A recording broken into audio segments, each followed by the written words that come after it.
Students, we are on paragraph number 5 and this let's discuss the difficult words we can find out in this paragraph, and the first word is gather.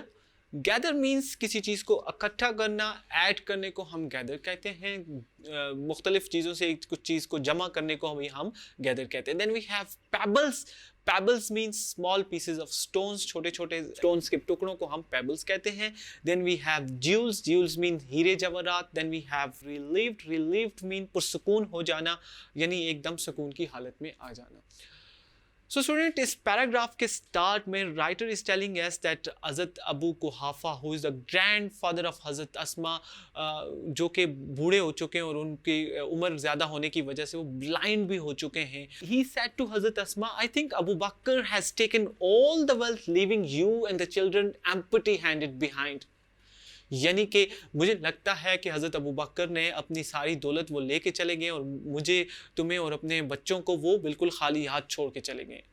She instantly ran towards the corner of the house. कुछ पत्थर इकट्ठे किए, उन्होंने एक थैले में डाला, कपड़े के थैले में डाला और वहाँ रख दिया जहाँ पे हज़रत अबू बकर सदीक अपनी दौलत रखा करते थे। इसके बाद she made her grandfather touch that piece of cloth, और उन्होंने अपने ग्रैंडफादर को उठाया और उस कपड़े को टच करने को कहा। जब आपके ग्रैंडफादर ने यानी कि आपके दादा ने उस थैले को टच किया तो उन्हें इस बात का यकीन हो गया, नहीं, हज़रत अबू बकर ने सारी दौलत वो नहीं लेके गए, उन्होंने बहुत कुछ, ये सारा सोना या हीरे जवाहरात वो हमारे लिए, या हज़रत अस्मा उनके और या उनके बच्चों के लिए वो छोड़ के गए।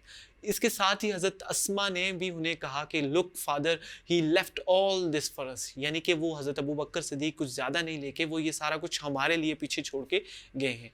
सो स्टूडेंट, इस पैराग्राफ में we can easily infer that the writer is discussing about the decision power of हज़रत अस्मा, कि एट द स्पॉट डिसीजन करना, एक डिसाइसिव उनकी नेचर, उसको बारे में हमें बता रहा है कि वो एक ज़बरदस्त किस्म की डिसीजन लेने वाली औरत थी और उन्हें एट द स्पॉट डिसीजन लेने की जो है वो एक अल्लाह ताला ने एक ताकत दी थी और वो एक राइट डिसीजन होता था हमेशा। So student, this was all from this paragraph. Let's move to the paragraph number 6 and 7.